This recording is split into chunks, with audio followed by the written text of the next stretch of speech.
cacio e pepe. Sembra un piatto semplice, vero? Eppure, quanti lo sbagliano! Per fortuna c'è Flavia Diamante pronta a salvarvi la pasta. Vi mostrerà gli errori più comuni e come evitarli. Per ottenere un cacio e pepe così, ogni singola volta.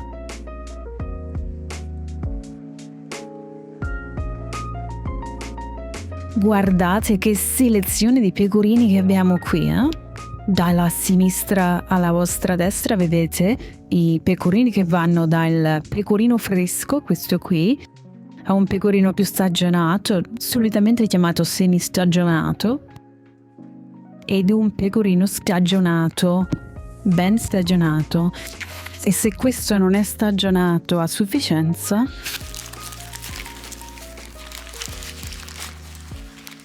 questo qui è una bomba, super stagionato, 17 mesi. Peccato è che è buonissimo mangiato con pane e magari fave, ma non va bene per niente per la nostra cacio e pepe. Ed ora vi spiego il perché. La differenza la fa la quantità d'acqua che è presente in questi formaggi, dal formaggio fresco che ha la quantità di acqua maggiore al suo interno, al formaggio che vi ho fatto vedere prima super stagionato che è secchissimo. Cosa succede? Che un formaggio fresco si scioglie benissimo, fa una crema fantastica, mentre un formaggio stagionatissimo è molto difficile che la faccia, tende a fare grumi. È anche altrettanto vero però che un formaggio fresco non ha molto sapore, per questo che in una cacio e pepe la scelta migliore è fra questi due tipi di pecorino romano. Sono tutti e due pecorini romani, uno un po' più stagionato dell'altro, sono due semistagionati, questo tende più verso una vera, solida, piena stagionatura. Questi quando si sciolgono ci permettono di ottenere una crema perfetta, senza grumi, senza fili, ma hanno un meraviglioso profilo organolettico. Insomma, sono buoni, buonissimi. Per una cacio e pepe ci vogliono circa 200 grammi di pecorino di cacio, quindi più o meno siamo qui, vediamo un po', per 4.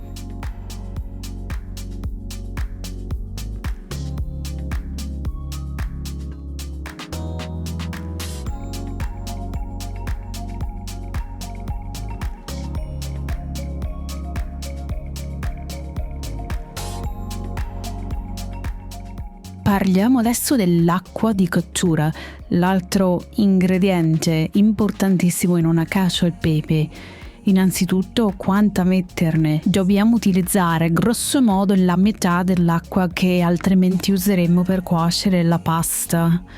Questo perché l'amido della pasta è un ingrediente vero e proprio nella cacio e pepe.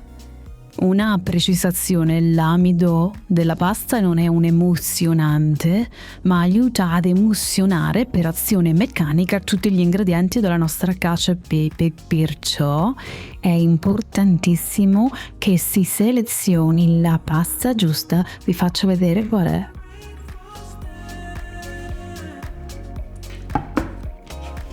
Naturalmente spaghetti, magari anche grossi come questi. È importantissimo averli trafilati al bronzo però, così che la superficie rimane ruvida e rilascia l'amido con maggiore facilità, quindi ci porta ad avere un'acqua della pasta più ricca d'amido. L'altra pasta molto comune per un cacio e pepe è il tonnarello, che è questo qui, ed è una pasta che ha una sezione quadrata, ma a differenza dello spaghetto questa è una pasta all'uovo. Vanno benissimo anche tagli corti. Oggi noi utilizzeremo comunque i nostri bene amati spaghetti. Troppa acqua, poca crema. Questo magari è un errore non tanto per gli italiani, comunque ve lo dico lo stesso, nella cacio e pepe non ci va la panna. Ovviamente potete metterla, non vi fermerò, però rischiate di finire nelle gabbie sotterranee del Colosseo. E adesso è il momento di parlare dell'altro grande protagonista, il pepe nero. Guardiamo un po'.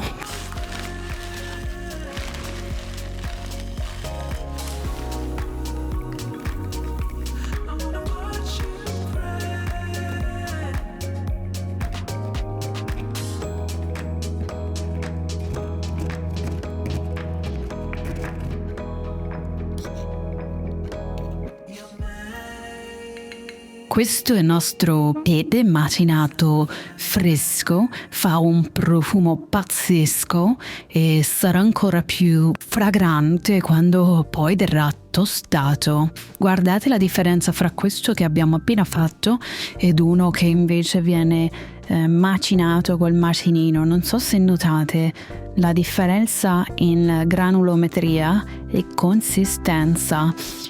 Non che questo sia non buono per il nostro cacio e pepe, ma questo è meglio.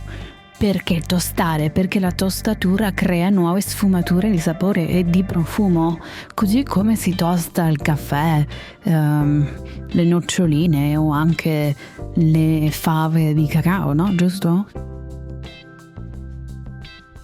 Abbiamo il nostro pepe, abbiamo il nostro cacio, l'acqua bolle, adesso buttiamo la pasta e facciamo il nostro cacio e pepe. Sarà velocissimo il tempo di cottura della pasta.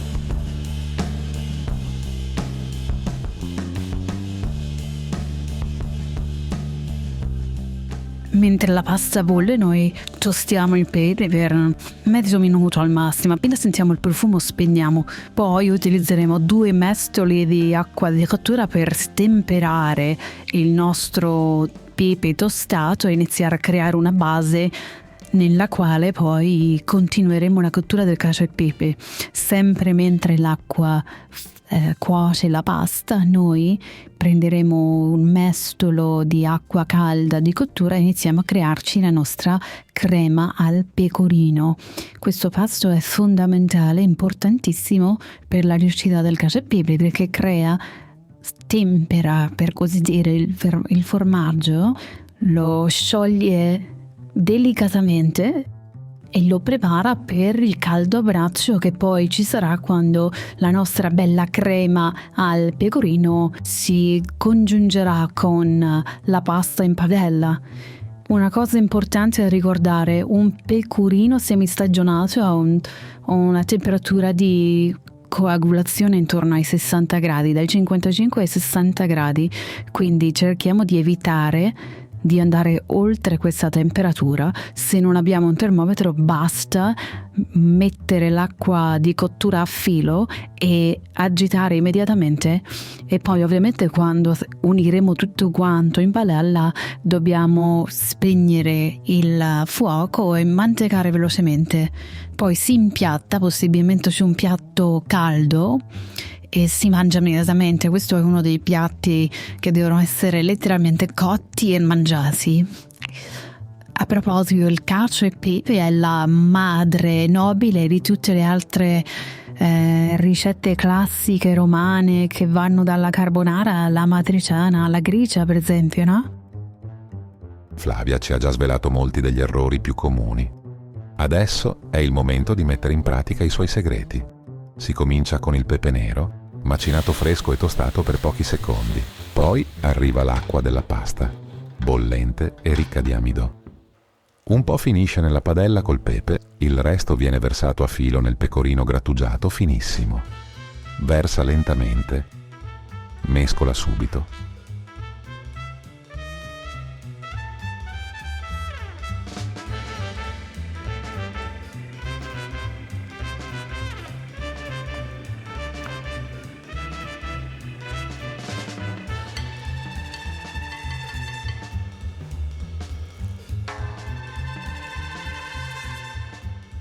La tieni pronta per dopo.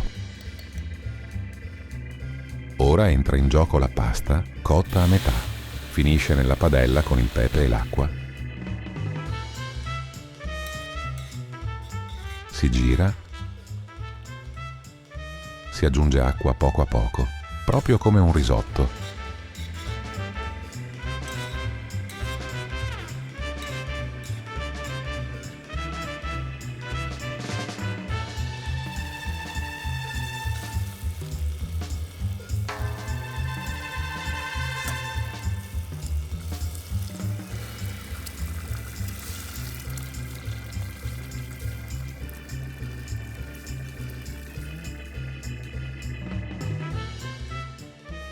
Poi fuoco spento.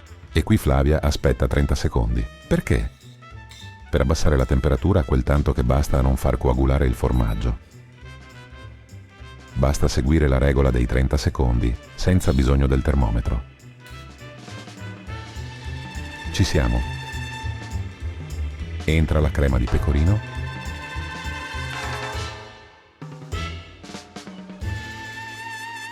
Si mescola velocemente ma senza insistere.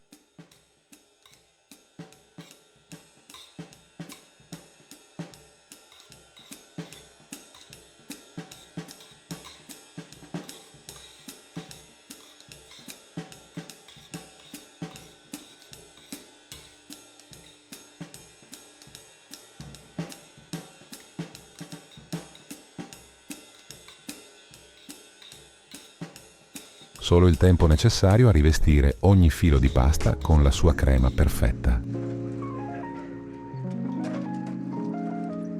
È un piatto che non ama aspettare, quindi impiatta e servilo subito.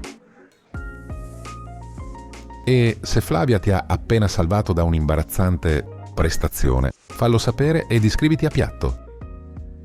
Scrivilo nei commenti. Hai dominato la padella o il pecorino ti ha messo al tappeto?